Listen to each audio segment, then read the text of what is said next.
Howdy, folks, and welcome to Moose Podcast number 456. One step closer.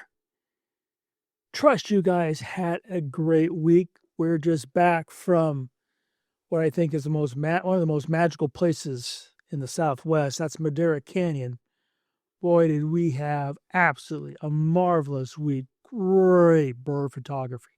Trust you had the same. Back here at home, I see some more fawns drop while we're gone. We got a pair of twins bouncing around. It's kind of fun to see. Oh, my bird nests. I couldn't photograph a single one. They're all just not where I could photograph them. I've all fledged. So now we got little babies bopping around, which is kind of fun to see them in the feeders. Hummingbird nests, boy, I tell you, it was hard. I could see them, but we couldn't get any. Well, a couple of them I couldn't see. We just know where they were. So the kids are out. Hope you're making the most of your opportunities as best you can as well. It can be frustrating at times. I'm there with you. So we're moving into the dead of summer. Can be a hard time for shooting critters, but we keep giving it our best. This week's episode of the Moose Podcast is being recorded by Adobe Podcast Beta.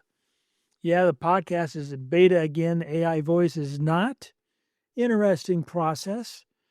Adobe Podcast Beta is doing the recording of the podcast and making the transcript, which you can find there on the blog post for the podcast on the website. Also, your favorite places to listen to them, like Spotify or YouTube, what have you. They're out there. Appreciate you guys taking time to send me comments. It's what it's all about. You know, the news this week's kind of quiet. There was a firmware update for the Z6 III, but it really wasn't any major update. It was just a little bit of change in communication between Nikon Creative Cloud and the camera. So it wasn't really something to write home for. So it was kind of quiet on the news front. Comes to book reading, I didn't get any done. I was up at 5 a.m. and wasn't done till 9 o'clock down there in the desert with the birds.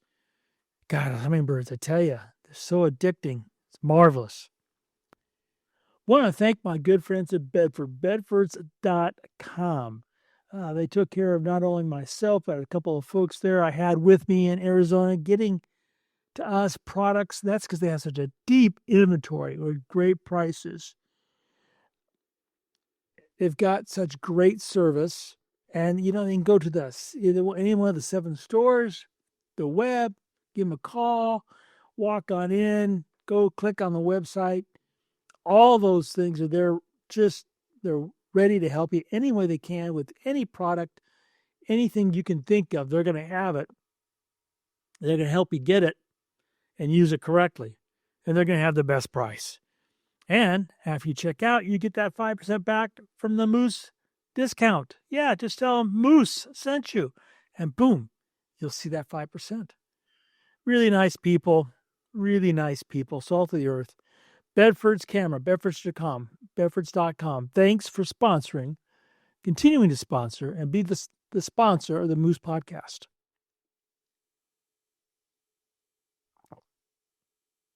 We all strive to take better photographs. Every time we go out, we try to take better photographs. When we look at our photographs back in the digital darkroom, we say, oh, that's a good shot, or that could be better.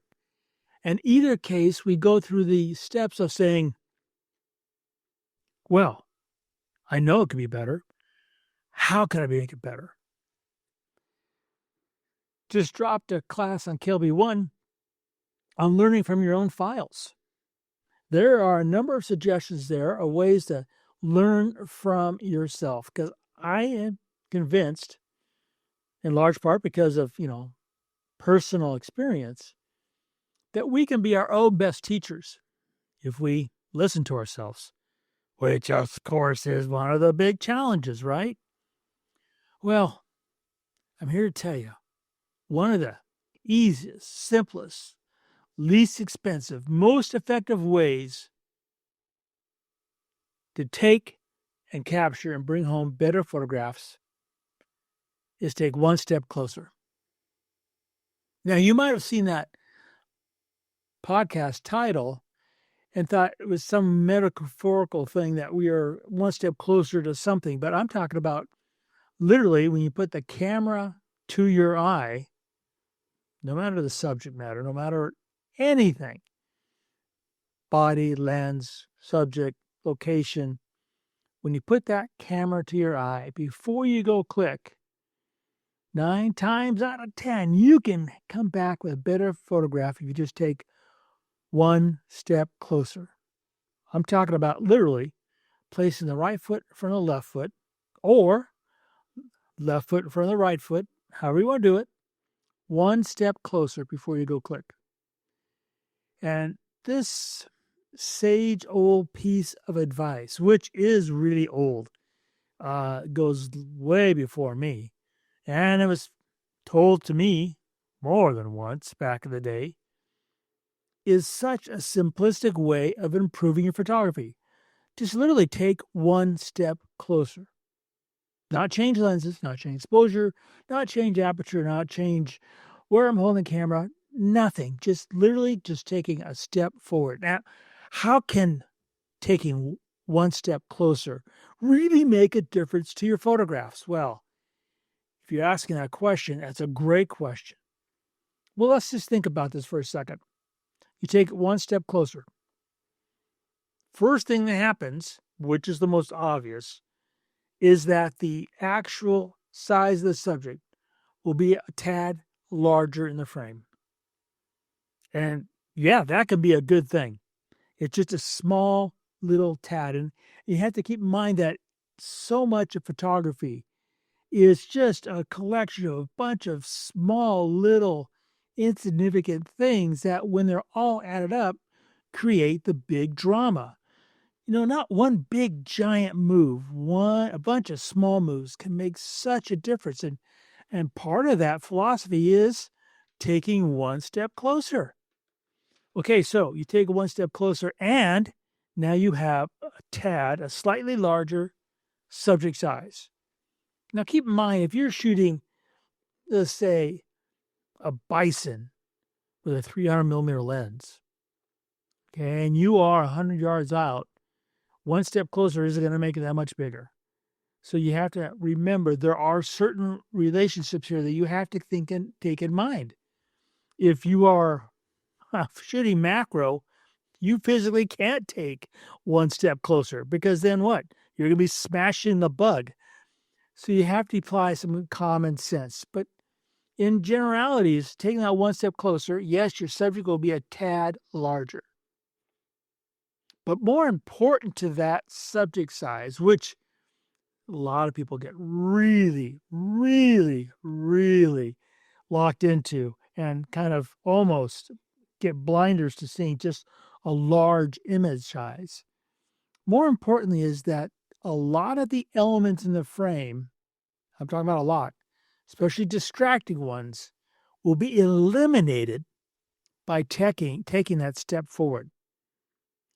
That leaf, that twig, that finger, that shoulder, that piece of car, the other piece of an aircraft.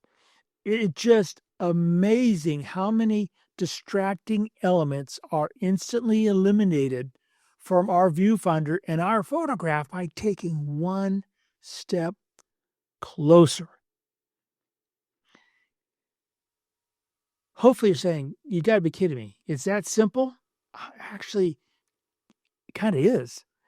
A lot of the best in ways of improving our photograph when it comes to techniques and it is the KISS theorem, keep it simple, stupid, that really simply wins the day. And just taking that one step closer has got to be one of the on the top of the list ways of doing it. Now, this advice was passed on to me by my high school photo teacher long ago. And I always get really quite the giggle when I hear other of my peers when they're teaching do the same thing. Jay Maisel when he crit somebody's photograph, he'd say, beep, beep, beep, beep, one step closer. And he would say that, beep, beep, beep, expletive, just take one step closer. And I remember one time sitting on a crit of, a lot of students, dozen or more. And seriously, 9 out of 10 times he said, oh, this would have been so much stronger if you just take a one step closer. Now, can this be coupled with other things like changing exposure, depth of focus, focal lengths? Of course. All these techniques that I've talked about in all 455 previous podcasts can all be combined. And how you combine them is what? How you start defining and sharing your style of storytelling with the rest of us. If you take that one step closer, for example, and you decide to either A, close the aperture down one stop, or B, open it up one stop, by taking that one step closer, you can dramatically emphasize whether you increased your depth of focus or decreased your depth of focus. So that's one of the first natural things that kind of occur to the viewfinder, and what you're seeing when you take that one step closer is depth of focus. What's another thing? Another thing is where you put the subject in that frame. By getting one step closer, odds are, if you are one of those who tends to put your subject in the center of the frame all the time, taking that one step closer, you'll start saying, oh, it's not comfortable there. It doesn't work there. All the elements in the frame don't support the subject now being in the center.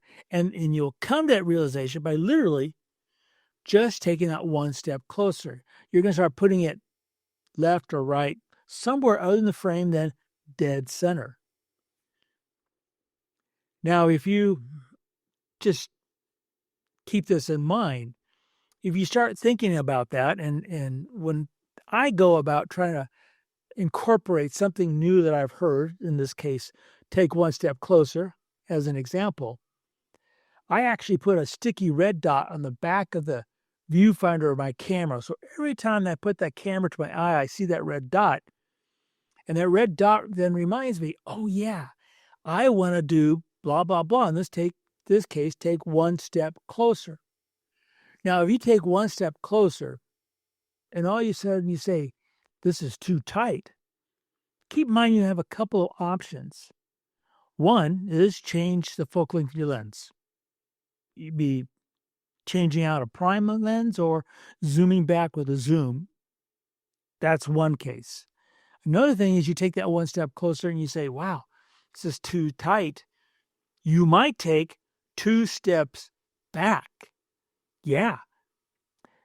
Improving your photography doesn't always mean getting closer, but taking that one step closer, all of a sudden you might say, wow, I now eliminated too many elements that are part of the story that I want to include. And now you might take 1, 2 steps back, and then you might say, oh, wow, physically moving my feet has changed the way I am now relating to that subject, and I want to relate that subject to you, the viewer. But in either case, physically moving, that's all it takes. And can we take this one step further? Yeah, I almost made a bad pun. Sure we can. Rather than taking one step closer or one step backwards, what if we take one step to the right or one step to the left? What if we take a step to the right and then take a step closer or backwards? Now, I'm not suggesting you go out there and square dance when you're shooting, right? That would be kind of silly, okay? There's going to be times, and you know it for your own photography, where you're going to say, this could be stronger. And it just doesn't come apparent to you how you could go about making that story you're trying to tell stronger. And rather than going big pendulum swings of changing lenses, exposures, filters, just say to yourself, take one step closer. You folks have a great week. Stay cool and hydrated. That summer heat's coming. Some of us have already experienced it. Take care of that camera. If it starts getting warm, put it underneath a white towel. Our camera gear doesn't love extreme heat for extreme times. Take care, make those shots, and make every click your story.